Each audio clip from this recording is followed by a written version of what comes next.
If there's one true thing Queen has ever said, it is indeed true that fat bottom girls make the rockin' world go round. Fat bottom girls next on Crown Jewels.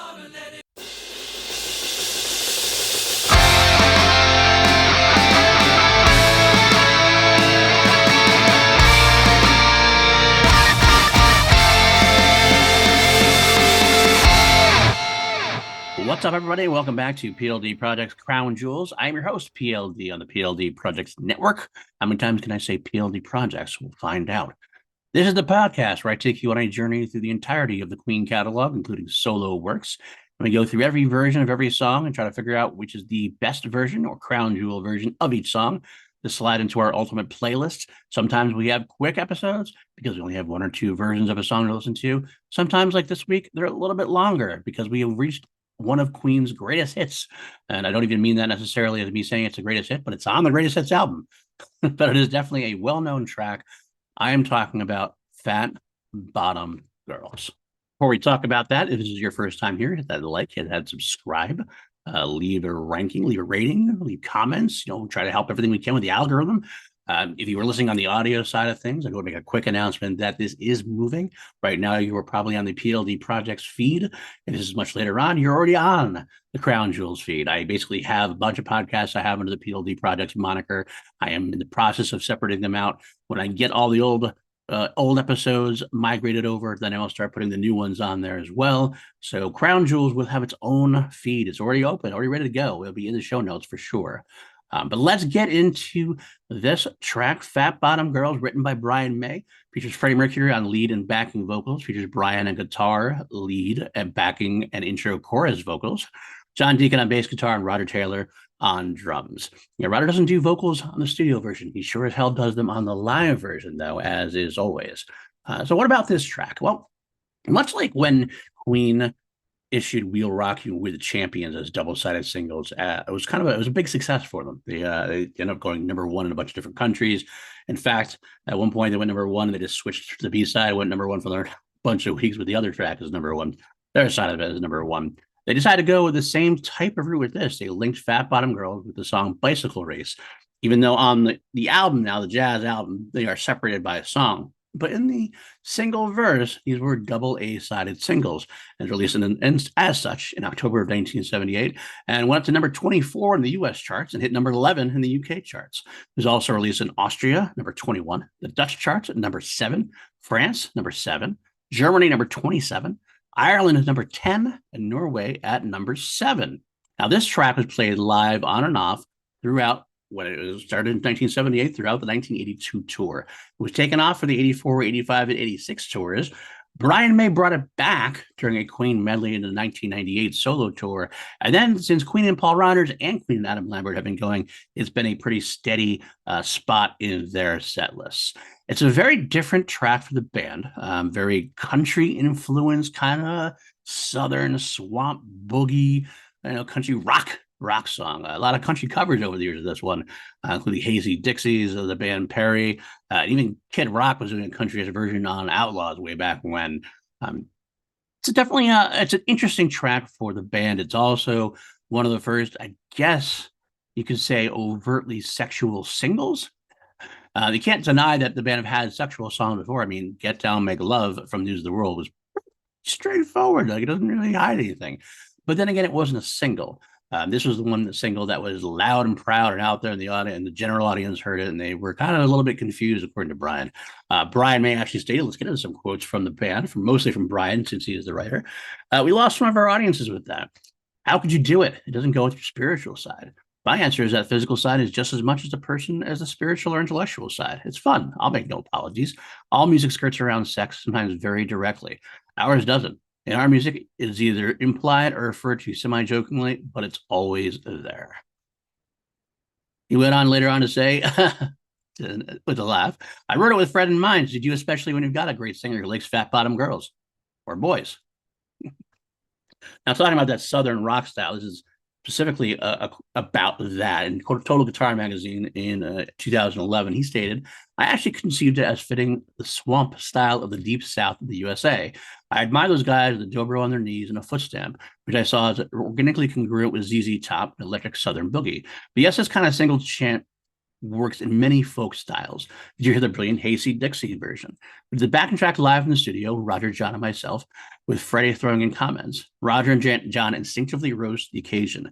Actually, I've always thought it was a bad idea to explain songs too much. I remember being so disappointed with what Paul Simon had to say about his writings, it destroyed my mental images of the songs. Okay, there are a lot of bottoms involved, and not just the ones in my direct experience. You'll have to use your imagination a bit. But I can tell you there's a big glint in my eye because there are inspirations in both camps on tour.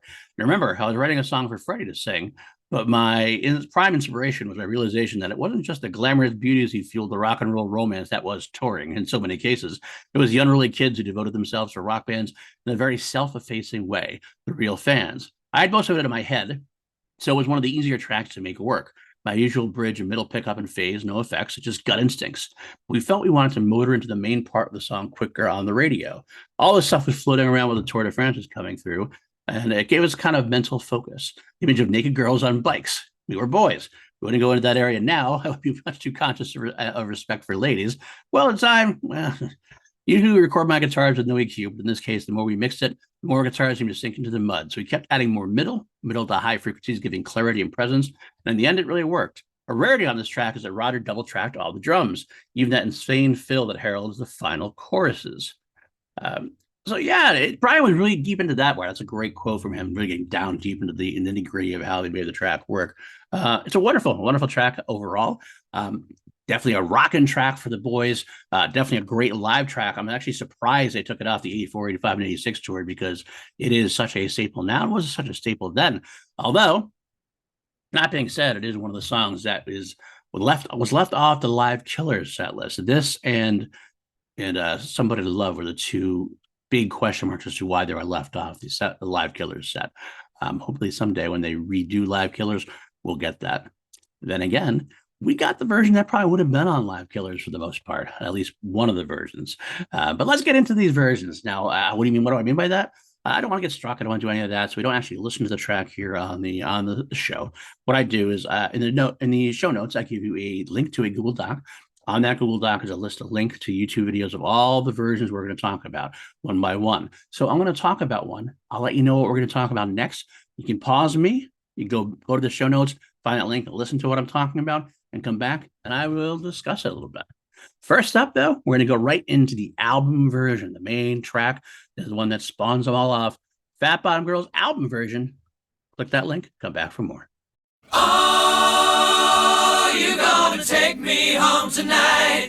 All right, let's talk about this track there, the opening. What a killer opening. That's such a great opening. They use this type of thing again in I Want It All, at least the single version of I Want It All. You just open up with the band doing their big harmonies. Oh, I'm going to take you home tonight. Nothing else. It just really cuts through the quick, really gets you engaged. And you're like, oh, what is this? Let's listen to this. And I love that it goes right from that to this very first part of the guitar is like panned all of a sudden to one side. Almost makes you wonder, was my headset actually plugged in all the way? Is it just clicked in? I'm not sure. It's actually sort of similar, to be honest with you, to Mustafa, the first track on the album, where it started off mono and then bursts into the full stereo. Similar. It starts off with this kind of pan guitar on the right, only one side of the stereo. You do hear a little bit in the other, like the full version, a little bit in this. You don't have the guitar, but there's a full section in the middle going on. But then all of a sudden, when the guitar really kicks in, that's when the full sound envelops and it's a full stereo effect. Really, like I said, Southern rock vibes. It's a really country rock shit kicker, as my dad used to say. I do love the fact that they still play around with those panning things, with those different stereo things. You're definitely hearing different things on different headsets. That's why Queen is always a headset band. I've always said that. Like, there's some bands that you just want to listen to in your headset because there's so much going on behind the scenes that if you just kind of have it playing on the radio, or playing like in a room, you might not notice it. When you got your heads buried in there, you really can see, oh, I didn't hear this before. Oh, I can hear this deep in the mix. Oh, this side kind of, it plays with your sonic nerves, so to speak. It's a full band song. It really is a full band song. You mentioned that, Brian mentioned in that quote that John and Roger really kind of rose to the occasion. And they really did. They really have this sonic volcano of a rhythm section here. And Freddie is having a lot of fun. This is Freddie at his best. Freddie definitely was a sexual creature, and he loved double entendres, and he loved just like the innuendo of things, and this was fun for him. He loved playing with that, and it gives him a chance to really do so. And it does so in a way that's not like him usually, because it is a Brian song. It is a kind of more of the straightforward type rock songs that they do. Brian was always known for being the best at that. It's not necessary, and that's not at all meant to be anything negative. I'm not saying that having a straightforward rock song is a bad thing. I love that they have these songs, like the fact that they go off and do these weird things and they try to experiment and do things. I love that's part of Queen. It's absolutely part of Queen. But you need to have those songs that have a basis to be able to jump off and do everything else. I love John. I have my notes here. John does a lot of sliding in the bass, and so like hitting the note, it's like a like kind of he slides around the notes, and it gives that like little texture, this nice little southern swamp sound. Rodgers got some great drum fills in this. That listen here, boom, ba-doom, ba-doom, ba-doom, boom, boom, boom. Good stuff. Good stuff. Roger doesn't go all out with fills very often. He tends to be much more about playing to the song. That's great. I think it's perfect for what it's supposed to do. I think he's an underrated drummer because of it. When he does do fills, they're very kind of cool to listen to, and they kind of explode and they really rock out. I think there's that nice little wandering guitar towards the end where Brian starts adding a little extra solo while Freddie's singing the last verse. The jam out in the end is nice. It's pretty nice. It's another big drum fill before the jam session. Jam session, not really a session, because we jam out a little bit extended outro, which you'll notice more after our next version. But yeah, that's the album version. Let's get into, like I said, the single version. A lot of times I'll just play the album version and tell you the single, oh, the single edits this, that, the other thing. I actually want you to listen to the single version this time. So get into those show notes, click that link, come back. We will talk about it. All right, there you have it. I'm quite sure that if you didn't listen to it, if I didn't instruct you to listen to it specifically as a single edit, you might not have realized that there was a single edit. This is what was played on the radio. This is definitely, or perhaps, maybe I should go the other way around. If you're a casual fan, listen to the single edit all the time, the ones on the radio. Maybe the studio version felt a little longer to you and you weren't quite sure why. It's a good edit. It's definitely a good edit. There's a lot of times edits can really like tear apart a song or really rip it down and make you lose things. This just cuts down a lot of the instrumental sections, which are a little more on the jammier side, maybe a little bit more pause. And if you really love, I love the instrumental sections from the album version. I think they're great fun. But when you cut them down a little bit, you don't really lose anything from the essence of the song. And that's what makes a good edit. And this is why I like to point this out. This is a very good single edit. It just basically slices out a little bit of the instrumental sections throughout the song. It doesn't take big chunks at anything. It's like 5 seconds here, 5 seconds. It ends up being about, I want to say, a minute less total, which is a lot, actually, when you think about it. It does change the ending. Instead of having that final guitar burst, it kind of fades out instead. It's a good version. It's kind of a cool version. And if you're going to have something to play on the radio at 3 minutes, it's not like cutting up Bohemian Rhapsody into pieces. This is a song that you do have easy edits you can do that just don't ruin the essence of the song. So that's the most important thing. All right, let's get into the next track. We got the 1991 Hollywood remix. Now, I've mentioned before that in 1991, Hollywood Records acquired the distribution contracts for Queen in the United States and North America. At that time, they re-released the entirety of the Queen catalog on CD alongside the new release Innuendo. During this release, they had a couple of bonus tracks on each album. I don't know if it was their fault or Queen's fault, but the pickings were pretty slim. I don't know if Queen just decided not to open up the vault at that time. A couple of cool things slipped out. A couple of times getting the B-sides were nice additions, at least to have on CD. Many times, though, they would also do these 1991 remixes, and most of the time in like a dancey rap style, which, if you like that kind of genre, that's fine. It's great. I understand it. And, it's cool. We want to get something in the clubs. It's kind of cool to reach out to a new audience. Although I question the validity of putting it on as a track here, because if you're giving who's going to buy this album? It's going to be the Queen fans. It's going to be the rock fans. It's going to be the fans who are probably not going to be into the more dancier, rapid kind of remixes. I prefer, they released some promo CDs with a bunch, like 10 of them, rap types or dance club style remixes. That's kind of cool to have on a promo CD. That's perfectly fine. As bonus tracks, I'm not a big fan. However, with that being said, every once in a while they made a good choice. In this case, this was one of them. Brian Malouf did a remix of Fat Bottom Girls, and it was done very extremely respectfully. It's a very pop slash rock style remix.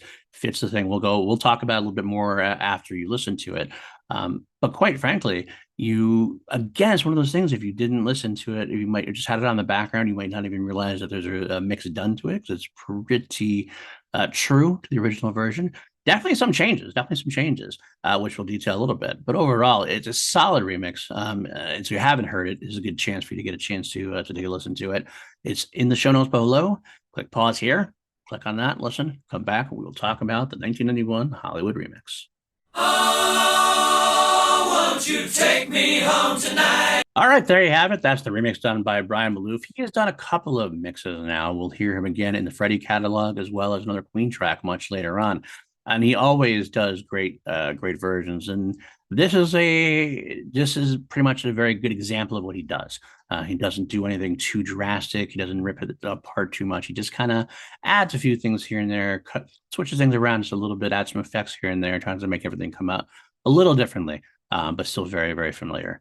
The alternate opening, it's a similar opening, but it's the second verse, using the second chorus rather as the opening chorus. Has some kind of effect on it. Everything has kind of a little bit of effect on it. The guitar has some kind of phasing effect placed on a little bit. The drums feel like they had a little bit of extra work on it, a little more. I don't know if it's a little more reverb, or I don't know. I don't know what I'm talking about. So if I use the word like reverb, I know it's echo kind of thing. I feel like there's some kind of effect on it that makes it a little bit different than what Roger had on the album and single version. Once the band kicks in, like full on kicks in, it does sound a little closer to the original track. It's probably because you don't hear the specificity of like the effects out of it, because it's kind of like an overall bigger sound. One of the best parts of the song for me, one of the reasons I like to listen to it every once in a while, is during the ending jam out. We get some different Freddie vocals, some alternate takes potentially, maybe from a different take of the song, an earlier demo version or something to that effect. Specifically, there's one line, them dirty ladies get me every time. That's not on the original, or if it is, it's buried really down deep. But considering we've kind of heard the multi-track saying to all the rock bands and guitar heroes out there, I think this must be from a different take. So I always get a chance to hear different Freddie vocals that I'm not expecting. That's always a good thing for me to hear. I love that. So overall, I like this version. It's not too far away from the original, but it does have some interesting, curiosities to behold. All right, next up. Well, this is one of those kind of mixes I was talking about. Organized Confusion mix. This was on a Hollywood promo at the time. Organized Confusion was like an alternative hip hop duo from Queens, New York. And they do their own remix of Fat Bottom Girls. Click on that link below. Listen to it if you'd like, and come back and we will talk about it. Get on your bikes and ride! All right, there you have it. The Organized Confusion mix does open up with Freddie going, "Get your bikes and ride" from the end, and it kind of starts there.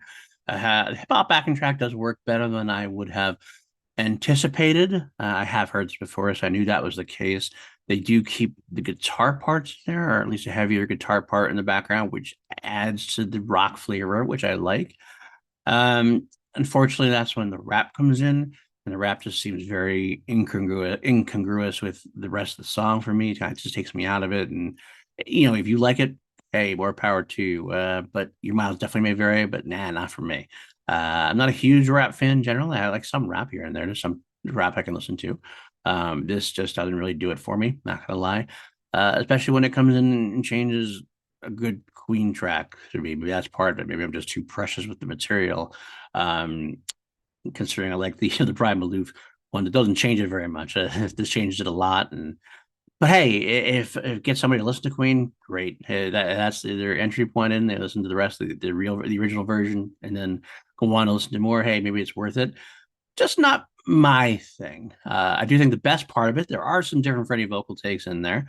Like the "I Still Get My Pleasure," "If I Kept My Greatest Treasure," "Oh Woman, You Made a Big Man Out of Me." That part was definitely from a different take that wasn't on the original take. And I do like about 3 minutes and 5 seconds or so in when the everything kind of drops out except for the Queen Harmony bit. That was a cool part. There's definitely some cool moments in this remix. I'm not gonna lie, definitely some cool moments. I just would take the rap section completely out. I just want to keep it purely Queen, keep it purely Freddie's vocals and Brian's, as it were. Yeah, but overall, Your Miles May Vary. I don't think this is going to be much of a surprise that this is going to be my least favorite of all the versions you listen to. So, all right, that's it. I don't want to say anything more about it. I don't want to be negative about it. So we'll move on. We'll move on next to the live versions now. There were about two officially released live versions. One that was on Fire Live at the Bull from 1982 at Milton Keynes.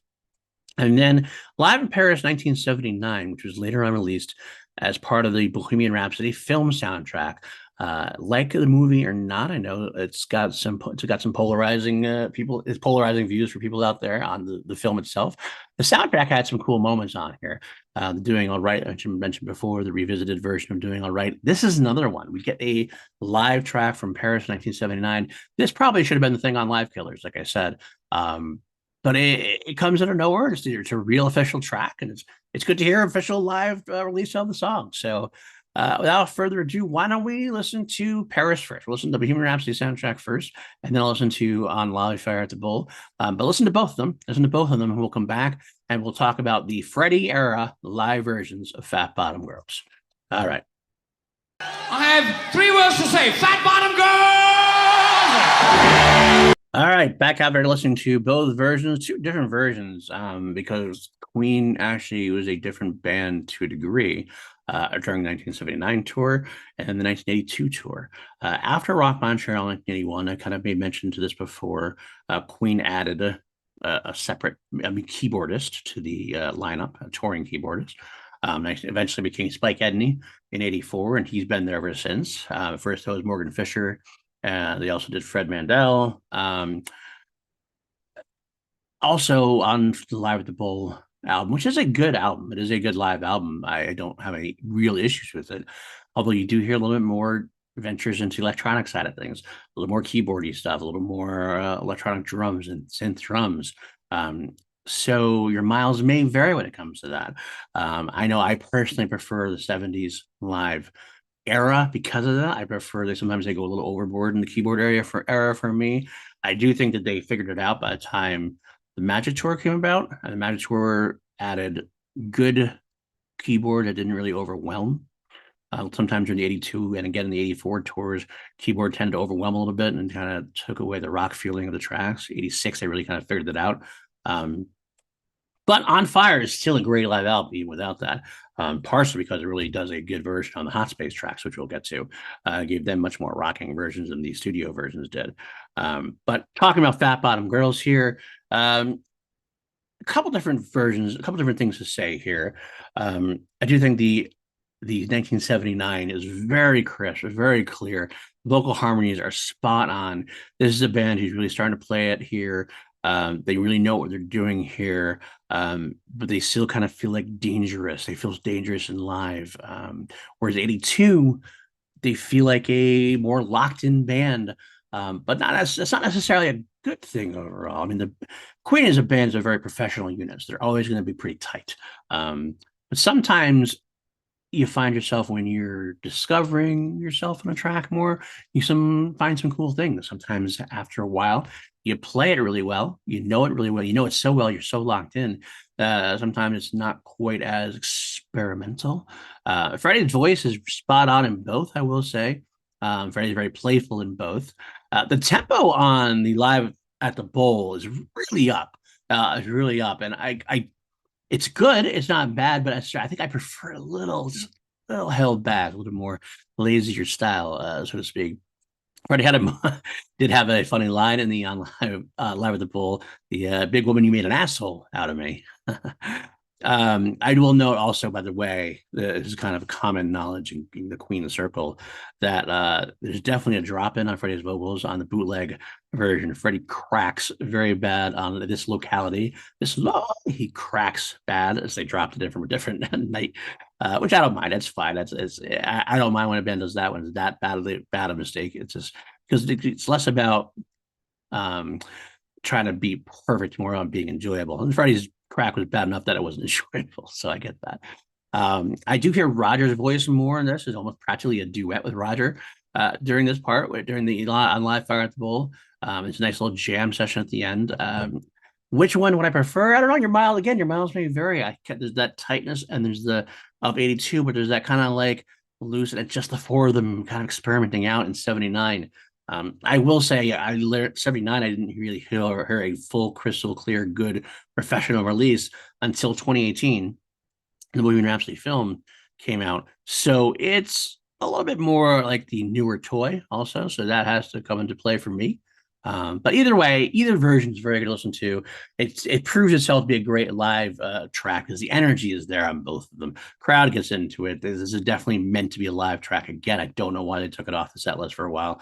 At least for as long as they did. I wouldn't mind like swapping out here and there, but this is definitely a song that likes to be played live. So all right, let's get into the next era. This one, I'm not going to lie, is a little difficult. This is the Queen and Paul Rodgers era. This is when it was resurrected for the Queen tours. Now, there are a lot of versions to listen to.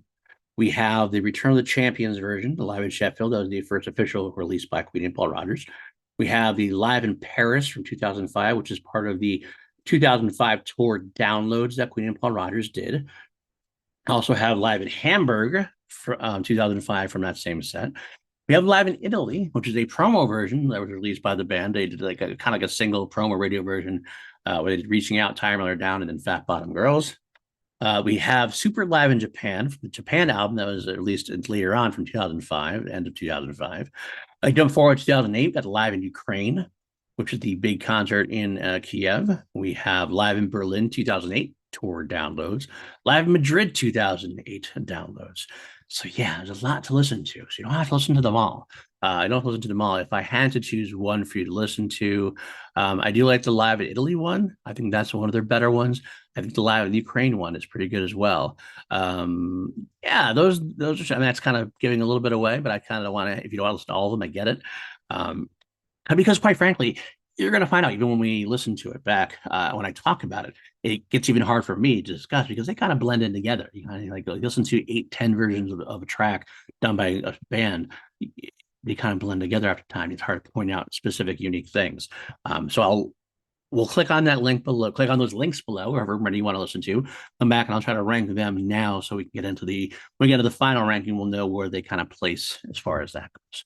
All right, be back for more. Hey, I was just a skinny lad, never knew no good from bad.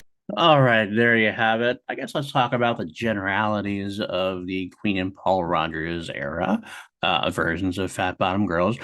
This is really in Paul's alley. When you talk about Paul Rodgers singing for Queen, we talk about Adam Lambert singing for Queen, you're obviously making comparisons to Freddie Mercury. Rightfully, wrongfully, whatever. It's hard not to do. Freddie's the originator. Freddie could sing it all. Paul is a professional rocker, great voice. Freddie admired his voice greatly. Later on, as you'll find out, I think Adam has a wonderfully, very technically sound voice, a powerful voice, hell of a range. But both of them, both Paul and Adam, have songs that kind of fit into their wheelhouse more, and that's okay. That makes sense. Sometimes people take that as a criticism. No, it's not really meant to be a criticism. It's just that you all have your certain strengths and weaknesses. And Freddie, when you're entering somebody else's domain, then it's a point of contention or a point of actual discussion. This is kind of stuff that's really right in Paul's alley. Paul didn't do the campier stuff of Queen and didn't even try for a lot of it, rightfully so. He wouldn't have pulled that off, but he definitely can pull off this. This actually feels a little like a Bad Company type track. Paul did a lot more of the Southern rock boogie kind of stuff throughout his career. So this fits very well. The band, one of the biggest differences here in the band is that the band actually not only had a different keyboardist, didn't have a different keyboardist throughout, they also had an extra guitarist throughout. Jamie Moses, best from the Brian May band. Brian got used to having a second guitar in there who would play rhythm, letting him go off and play on his own, play different things. Something he would ditch in the Queen Adam Lambert era. He decided to go back to basics and cover everything himself. But it makes it for an interesting time during this era to hear him having both. lets him really go off on his own, do some different things. It lets the song feel more full. That'd be obviously another player, more song being played, more guitar being played. They have that basis of the guitar sound in there. It does. It just helps it feel more full. Um, Now, as far as the different versions go, I will rank them here. My least favorite of these was the Paris 2005 download. Felt like Paul was a little sloppy in the beginning, kind of feeling his way. A couple times it's happened.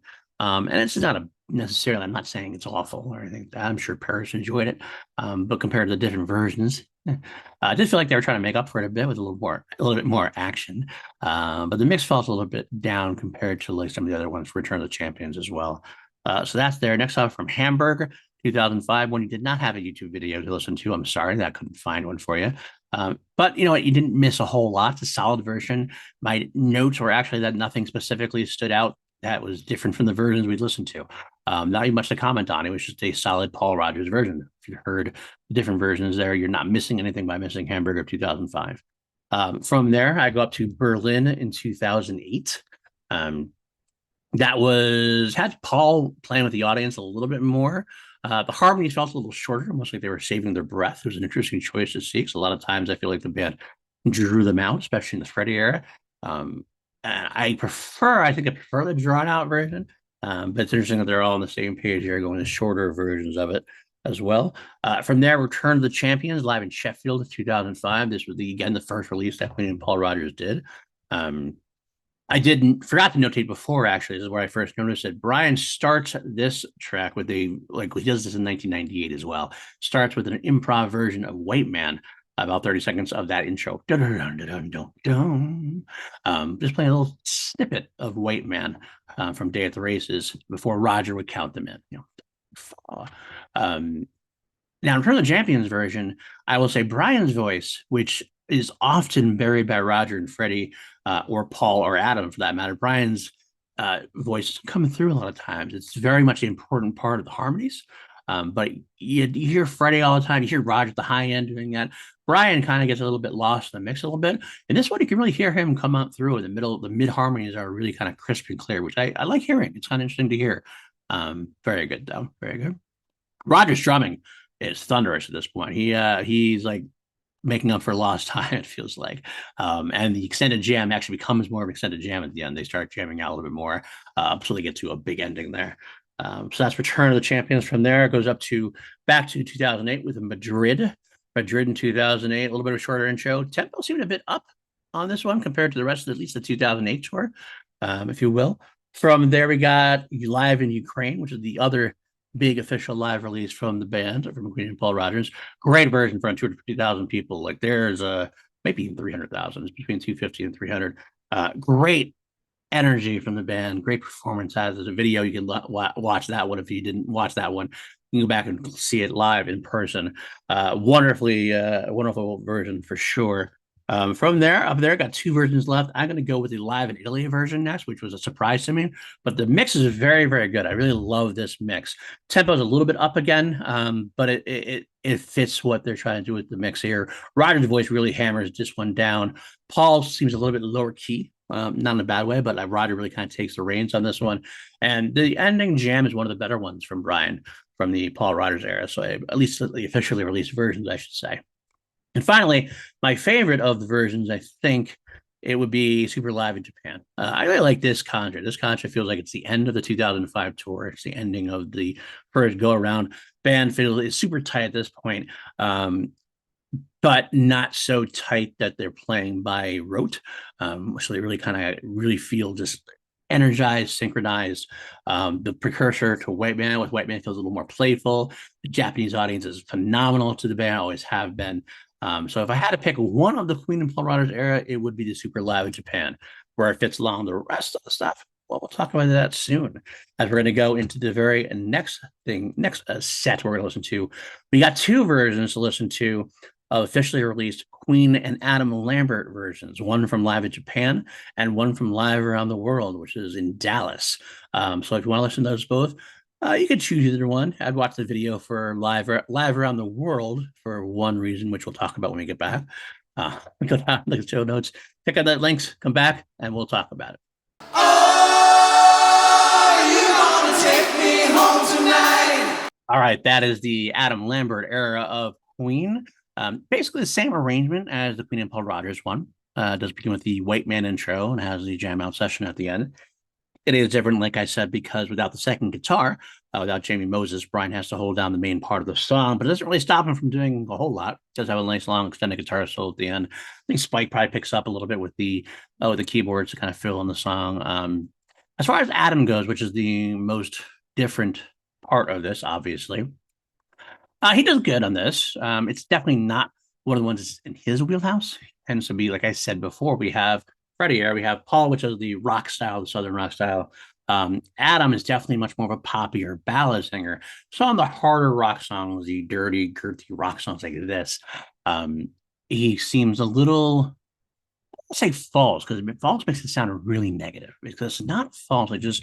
It feels like a show tunes singer doing rock and roll. It's not necessarily a bad thing necessarily, but doesn't feel as genuine as when a real rock singer does. Much like a real rock singer trying to sing maybe a pop song and quite come across quite as what you'd want it from. Again, it doesn't mean he shouldn't be singing it. It's still a lot of fun.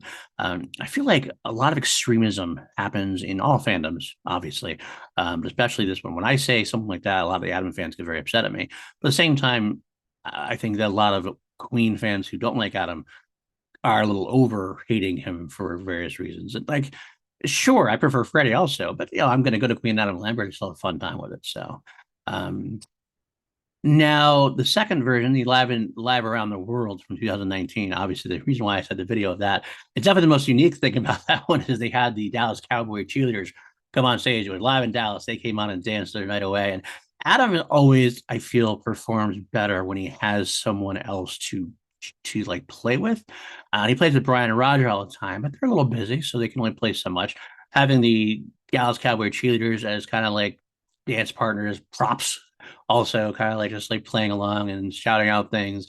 When he has duet partners, he ticks up that energy or that laugh or that fun a little bit more. So plays with the audience a little bit more. So out of the two, I definitely prefer the live around the world version rather. Yeah, it's a good version. It's a solid version. The band's still pretty tight. Brian Roger, but if they're showing their age, so maybe it's a tick slower than it used to be, but it's still a rocking version, still a fun time. The harmonies are tight. Harmonies never sound off. They're always spot on to the point where I remember I mentioned this before, like newspapers or critics might like they say that they accuse the band of basically using backing track potentially, and they don't. They just really practice them, and their harmonies are just that damn good, just that damn good. So, all right, that is the Adam Lambert version. Let's go on. We have two unofficial versions. So one's a bootleg, one was a broadcast. But first, we're going to get into the unofficially released. Live in St. Petersburg from 1998. This is Brian May, the Brian May Band, doing the Another World Tour in 1998. And part of that was doing a Queen medley.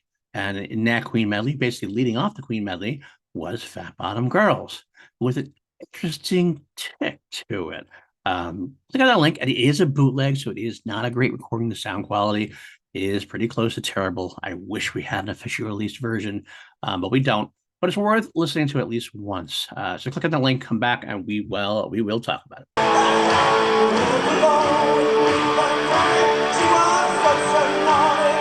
All righty, there it is. Brian May in St. Petersburg. Like I said, sound quality, well, definitely leaves a lot to be desired. Brian did record a gig in the 1998 tour at Royal Albert Hall, but he never released it. Rumor is Brian wasn't happy with his voice that night. His voice wasn't up to par. He didn't quite get the sound good, so he just never released it. So it's still sitting in the archive. That's a shame because I think it'd be fun. I've heard bootlegs of the show. I don't think his voice was that bad at all. I think it would fit very well. And it would be nice to have a keepsake from that tour because that tour had a lot of cool things in the set list, a lot of fun moments in the set list. There's hope. There's hope. I know that Brian May is re-releasing a lot of his old studio material, and it does seem like the older he gets a little less precious at times when it comes to some of the stuff. He's left some things out. He was the one who said he would release the Imperial concert from pre-Queen era. That Rodgers seemed to put the kibosh on potentially, which that surprised me because Rodgers seemed to have always been more open about releasing things than Brian. But Brian seemed open to releasing that. He's already released a bunch of his stuff. The rumor is Live at the Brixton Academy is his next project in his Gold series, which is usually a box set version of the album. Perhaps there's that hope, not a lot of hope, but there's that hope that maybe with Brixton he'd release the Royal Albert gig as like a bonus CD or something to that effect. I don't know. We'll hold on to it. Either way, this particular version is kind of fun and Brian does some directing with the traffic with the security guard at one point. This is where he starts with the White Man intro. He starts a little bit of a White Man intro because it is part of a Queen medley. He did a lot of his own solo work here, so he decided to kind of throw, even though he does do a couple other Queen songs throughout the gig, he tried to like front load it here and heavy load it. Let's get a bunch of Queen stuff out of the way and stuff that you know, so that you like, get it going, a big medley section. Very interesting to hear Brian sing lead on it. Again, his voice definitely fits the folksier, the 39s, the Someday, One Days, the Long Aways side of things, the acoustic stuff. That's what he fits better because he's got a very, like, calm voice, a very low key voice. It's a good voice. It could lead many bands to a degree, but it tends to be lesser for the hard rocking stuff. He's better on harmonies and the backing vocals for the harder rocking stuff. But he does good enough. He does solid enough work here. The most interesting part of this song is that in the middle section, when the band jams out, he actually literally lifts the guitar solo from the song Give Me the Prize, which is from the Highlander film, the Highlander soundtrack, as it were. Also on the Kind of Magic, which is basically the unofficial soundtrack, Kind of Magic from 1986, Queen's release there. Give Me the Prize has a solo that sounds a little bit like bagpipes because it's about the Highlander and things of that nature, of course. So he takes that solo and plays it in the layered earth of the Fat Bottom Girls jam session. It's very interesting. It's a kind of quick bit, but it's very cool to listen to. I actually like hearing that little bit of a mashup there, a mashup without actually trying to mash things up too much. He does come back in the end of the song. It's very interesting. I don't think he did that partially because he was trying to fit as many Queen things as he could and Give Me the Prize is something he had never played live.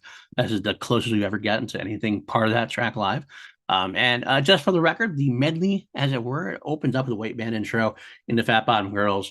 Does that Give Me the Prize solo, comes back to finish out Fat Bottom Girls.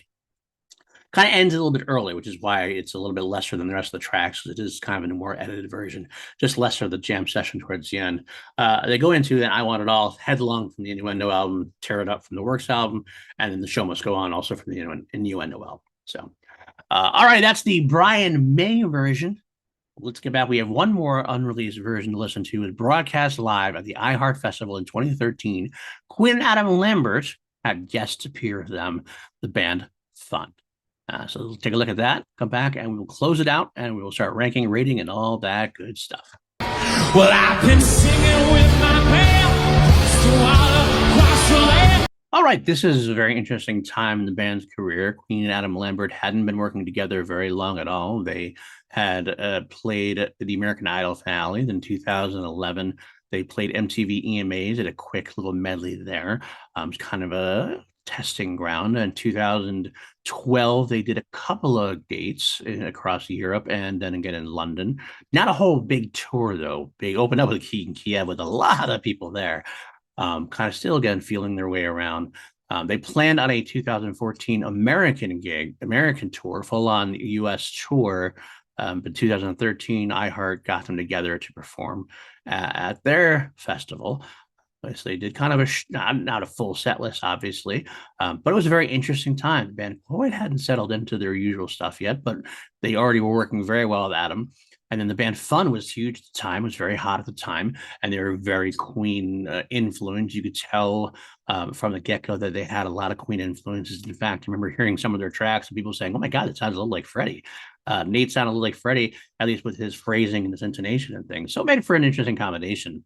What was really cool here, if you can search up, there's definitely a behind the scenes about this particular gig about Queen and Adam and Fun practicing this. And Nate Reese was saying how the band really weaned off of Queen, and that like the Freddie Mercury tribute concert was one of their earliest memories, is really feeling like they wanted to be musicians, so to speak.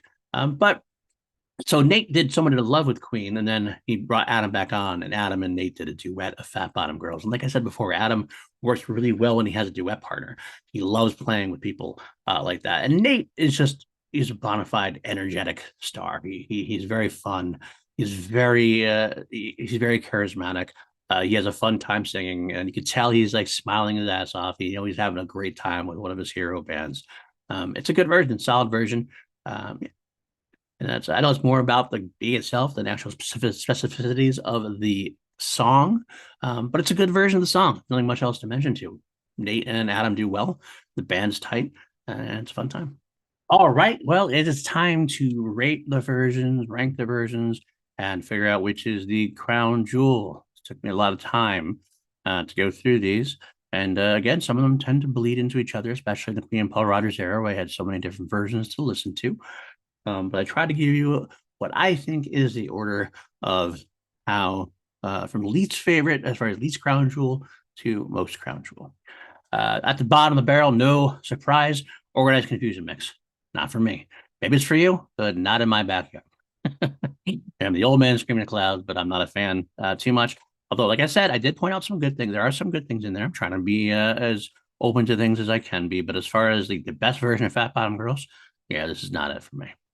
Next up from that, we got the Brian May version. Again, it's hard to have a bootleg be up there because it's just terrible sounding. We had officially released a version that may have been a run for given some of the other versions a run for its money, although it is edited down, and I don't like edited down unless it really needs it. Some tracks need it, some tracks don't. I like that this one has a jam session, so this one actually works better with the jam for me. I do love the Give Me the Prize solo in the middle. That's a nice little hero to have. So I'm glad we have some bootlegs to listen to. Hopefully we will get the Royal Albert Hall gig release in the future.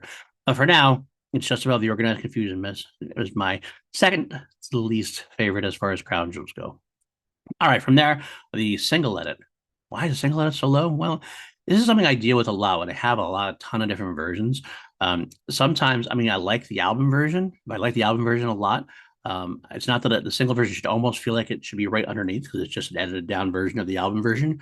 Because it cuts things out, there's a lot more version I'd rather listen to. I'd rather listen to fuller versions that are live, even if it's Paul or Adam singing, rather than just the single version on the radio. That's a personal preference for me. I'm sure some people might find that to be blasphemic. I'm sure some people saying, you're putting a single edit Freddie Mercury singing below Paul Rodgers below Adam Lambert. Are you kidding me? I get it. But to be completely honest, I'd rather hear the full-on rock and roll jam version, Brian Roger playing out, than the single edit version. So, all right, from there, next up from there, Live in Paris 2005, my least favorite of the Queen Plus era for sure. Hamburg 2005, next up from there. Both of them are just fine. Nothing to write home about. Paul's great, but I just prefer some of the other ones a little better. Speaking of that, Live in Japan from Queen and Adam Lambert up from there. And then Live Around the World from Queen and Adam Lambert. So those are the two Queen and Adam Lambert versions, except for the next one, the iHeart version, Queen and Fun. I prefer the Queen and Fun and Adam Lambert version over the regular Adam Lambert versions because, again, like I said, I like Adam having fun with another singer, duetting with another singer. And Fun leaves a lot of energy to the band at that point as well. So it's a lot of fun to listen to that version overall. Okay, from there's Berlin 2008, back to Queen and Paul Rodgers. Return of the Champions, Queen and Paul Rodgers, Sheffield. Live in Madrid 2008. Live in Ukraine 2008. This is the one that really kind of might get me shot by some Queen fans. This is where I'm going to put on Fire at the Bowl. Again, it's more about the sounds they're using rather than the performance itself. By the time Queen and Paul Rodgers got going, they really had definitely done a better job about adding the electronics without overwhelming them. Some of the Queen Freddie proper version on Fire at the Bull is fine. It's good. Just a few I'd like to listen to a little bit more, including Live in Italy, 2005, Queen and Paul Rodgers. I love that mix. I don't know what it is about it. Rodgers' voice just comes through crystal clear. It's a very fun version. And just above that, Super Live in Japan. Super Live in Japan is one of my favorite Queen concert releases of all time. I got to be honest with you, even with the Freddie stuff. I prefer most of the Freddie stuff overall, but I think this one really finds its place in the Freddie stuff, if that makes sense. Yeah. All right, you got 3 versions left. So which one is it? Is it the 1991 Hollywood version? No, because that's what's next. The Hollywood remix is, again, a very great version. I love listening to it, especially with the extra curiosities in there, the different lyrics in there as well. If I'm going to listen to a remix, this would be the one to listen to. So it comes down to which one do I want more? The album version or Live in Paris 1979? This is a very, very tough decision. And honestly, your miles may vary. If you told me the album version, I'd get it. If you told me the Live in Paris 1979 version, get that too. In fact, I'd get so much, I'd say you're right, because that's what I'm choosing. I'm going to choose Live in Paris 1979. Something about the band live at this point, some songs are more studio creations. And while there is a lot of studio stuff in this version, the panning to the right, coming in full version, there's a lot of stuff I like. It doesn't quite make up for the energy, the energetic feel of a concert. Brian, Freddie, Roger, and John, just cohesively as a band, kicking ass, taking names, having a lot of fun, jamming out. To me, I'll take that even over the album version. I'll listen to both though, if you want to give, if you be honest with you. But yeah, so I'm going to go with that. Live in Paris, 1979, Crown Jewel version of Fat Bottom Girls. Well, where does it rank overall? Where does it rate? On a scale of 1 to 11, what do I give Fat Bottom Girls? Well, I still always turn up to 11 here on PLD Project, which is why it's 1 out of 11 instead of out of 10.